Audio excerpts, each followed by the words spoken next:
Hey everyone, it's Lucky with Unfiltered Lucky.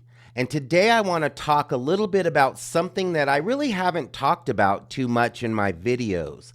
And that is the entry points at the house at 1122 King Road. Now there's a number of entry points into this house. And there's 6 tenants who rent rooms in this house. So there's a lot of people coming and going from this house. We know from, students who have been to this house and people who are familiar with this house that this is known as a party house. It's been stated that a lot of people came and went from this house. So it wouldn't be uncommon for the doors to be left unlocked. Now, the front door had a keypad, and it was stated that quite a few people had the code for this keypad. So there were people, coming and going from this house quite a bit. The keypad lock on the front door, it was probably worthless because they probably either deactivated it at times so that people could come and go, or like it's been said, a lot of people had the combination to this keypad lock on the front door. Now we're going to start at the back sliding glass door because that's where law enforcement believes that the suspect gained entry and also exited the house. So the sliding glass door, when I'm looking at pictures of the sliding glass door, it looks like it's basically just a simple, basic mortise lock, which is basically just a lock that doesn't have a keyhole or it doesn't have a keypad. It can only be locked from the inside of the house.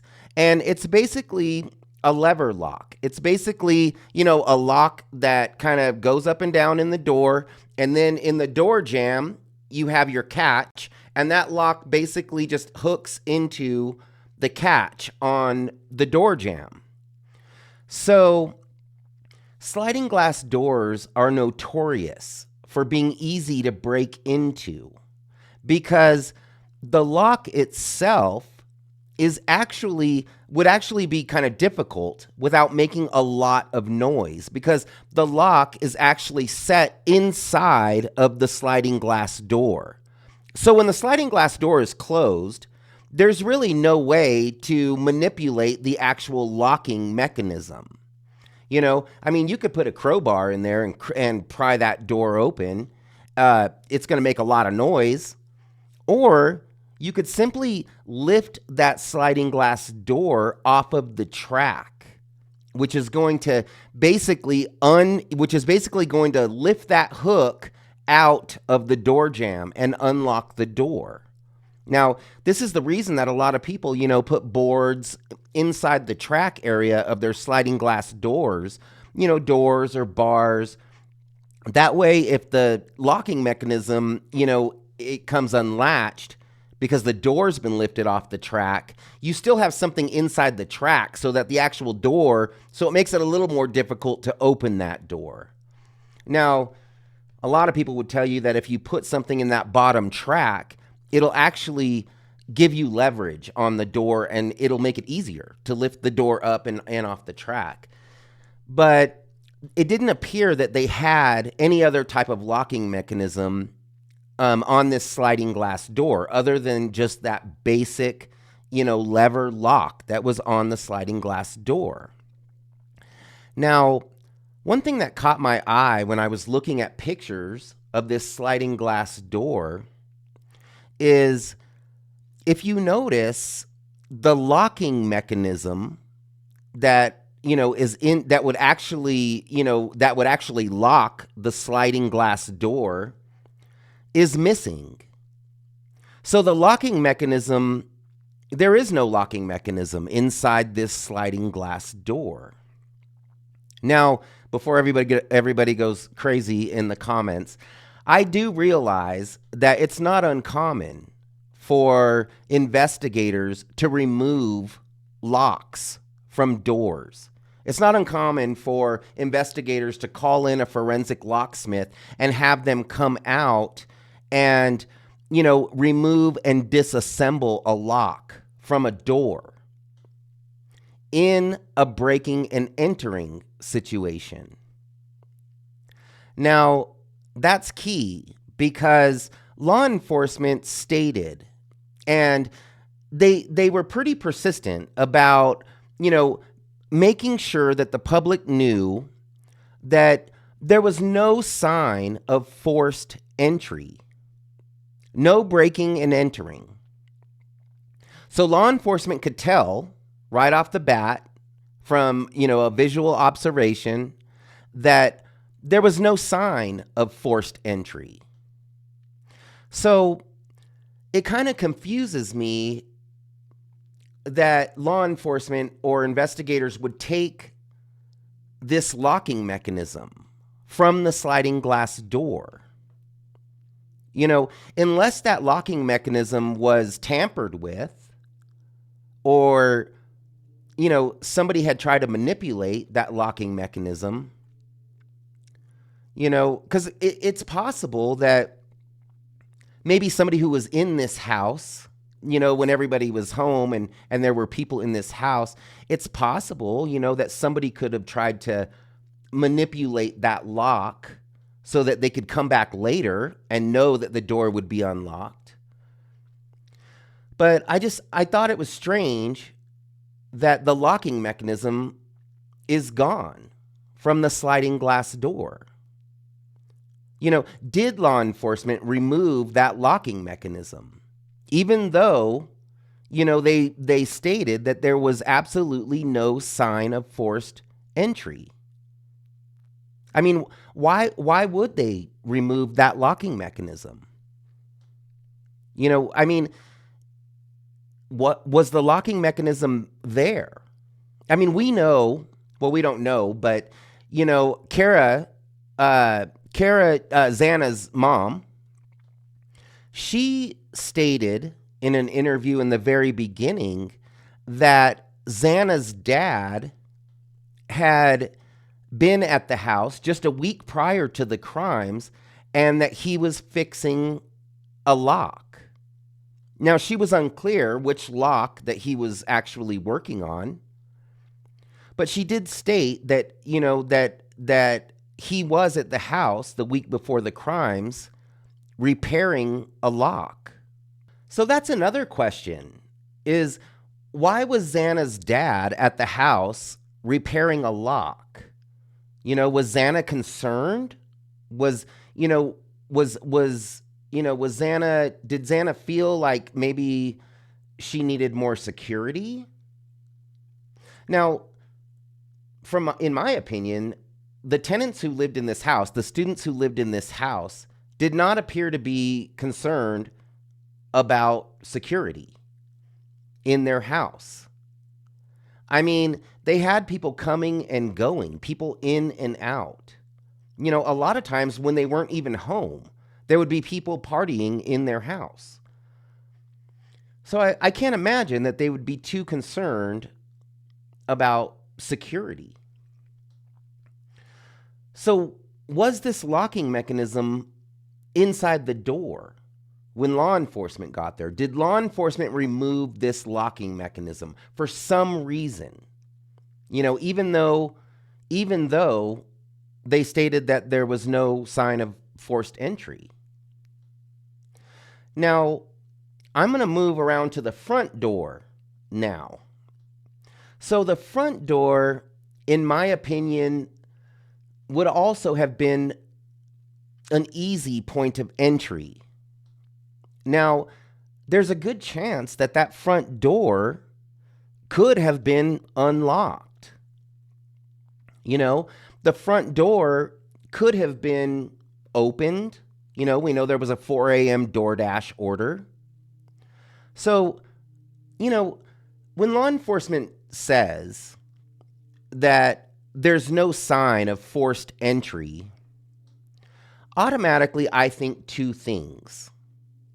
Either the suspect walked through a door that was unlocked, or someone let the suspect in the house. So, I mean, it's possible that maybe Bethany opened the front door. You know, it's possible that maybe the keypad on the front door wasn't even activated and somebody just walked through the front door. Or it's possible that, somebody who had the code for that keypad to the front door, entered the house that way. So the front door, in my opinion, I know that, most people believe that the suspect or suspects entered through the back sliding glass door. But I think it's very possible that a suspect could have gone through the front door, and even more possible that a suspect could have exited through the front door. Now let's move over to the window of the empty bedroom on the first floor. Now, if you're facing the house, if you're facing the front door, this would be the window on your right-hand side. Now, we know that somebody rented that room, but apparently they didn't live there. So it looked like the room was kind of being used for, storage, stuff like that. So that room, is it possible that maybe that window was unlocked? That would have been an easy way to gain entry, would be through that empty bedroom window. Not only, would it be easy to reach, but it would be easy to get into that room because nobody lives in that room. So, it's less likely that if you go through that window, that there's going to be somebody in that room. Now, that would also provide you a place to hide. So, if you went in through that window, you could hide in that empty bedroom until you were ready to present yourself. Now, let's go back around to the back side of the house. And let's talk about the other sliding glass door. Now, there's another sliding glass door on the third level, where the balcony is located, where that deck is located, outside the third floor in the back of the house. And in Kaylee's bedroom, there were sliding glass doors. There were also some windows up there.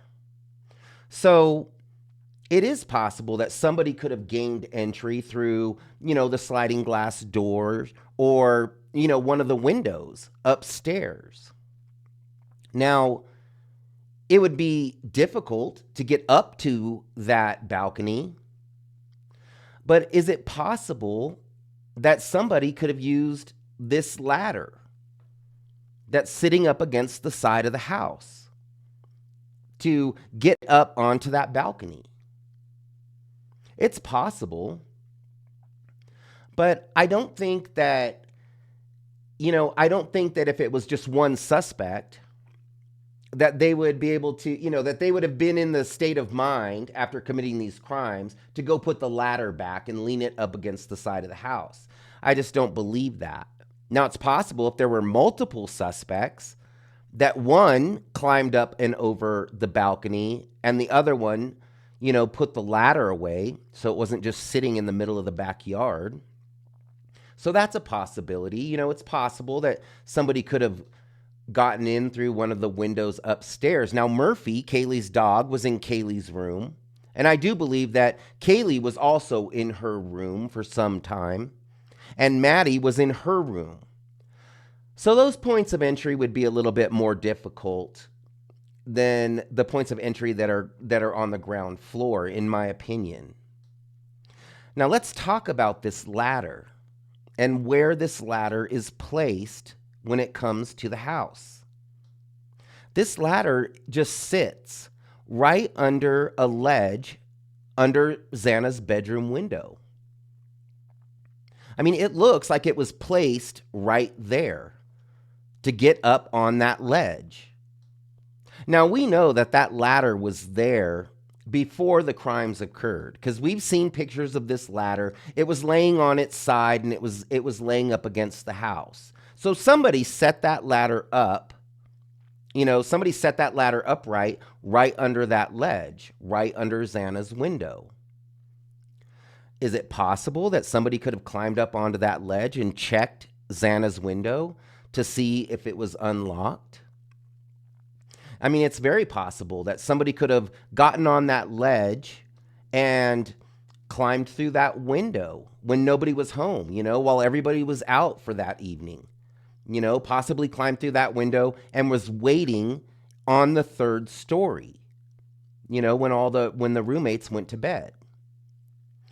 So, do I think it's likely? I think, in my opinion, I believe the front door and the sliding glass door in the back were probably, where the suspect or suspects entered. But Xana's window is definitely a possibility. Now, the last locks that I want to talk about are the interior locks. Now, it's been said that all of the bedroom doors had keypad locks. So basically, there's been people who have lived in the house, in the 1122 King Road house prior to these roommates, who stated that there were keypad locks for the bedrooms. So there may have been locks on these interior doors. But in my opinion, that's just a false sense of security. Basically, interior locks on hollow core interior doors, in my opinion, are mainly there for privacy, so that somebody doesn't just walk in the door. Mainly these types of locks on these interior hollow core doors are basically so that, you can lock your room and, people can't just walk in there. But it's not going to stop somebody who really wants to get in that bedroom.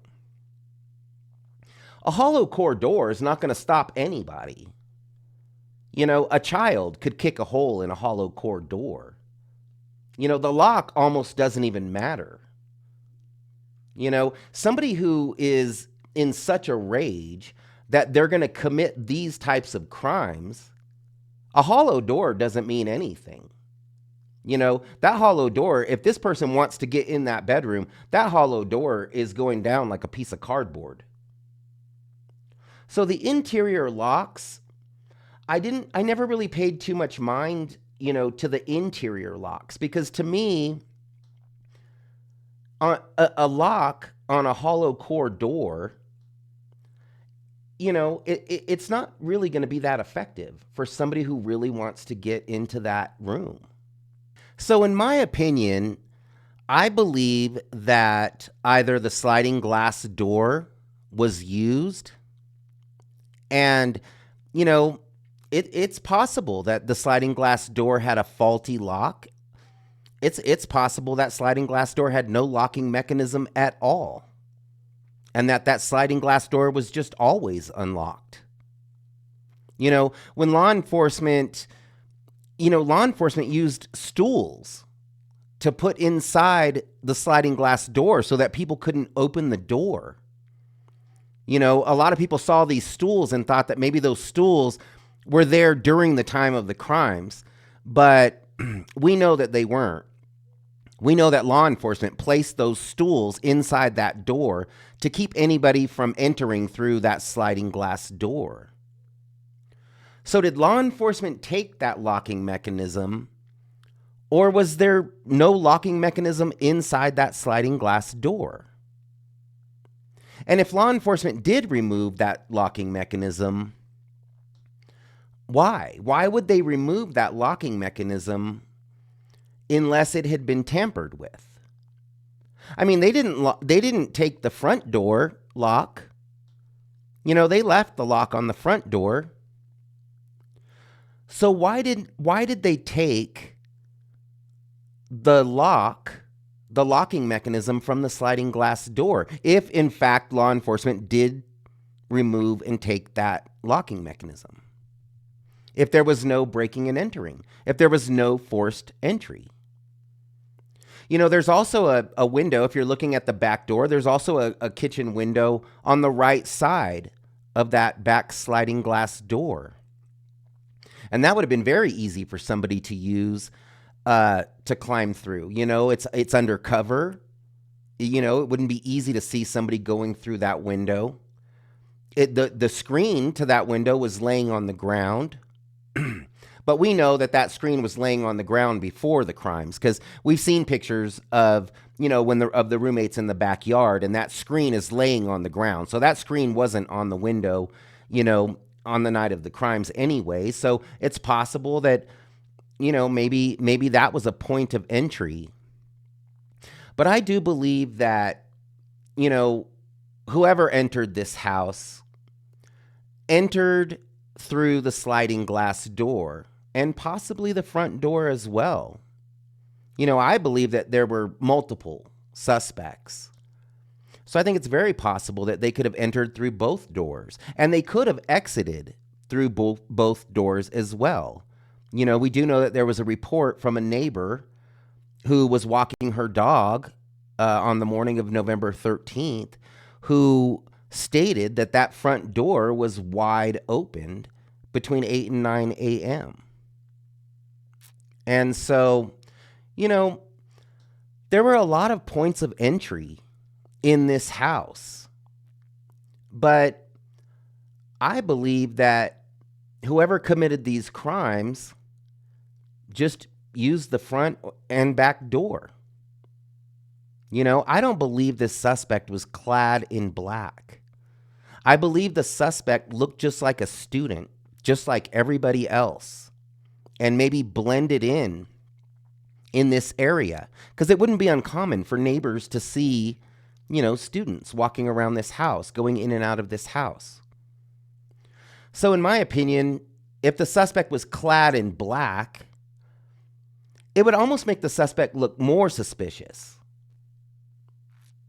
So I believe that the suspect, you know, looked just like students. Now, please stay tuned for my next video. We are going to be talking about the Idaho 4 again. And please like and please subscribe to my channel if you like my content. I really do appreciate it. We'll see you next time.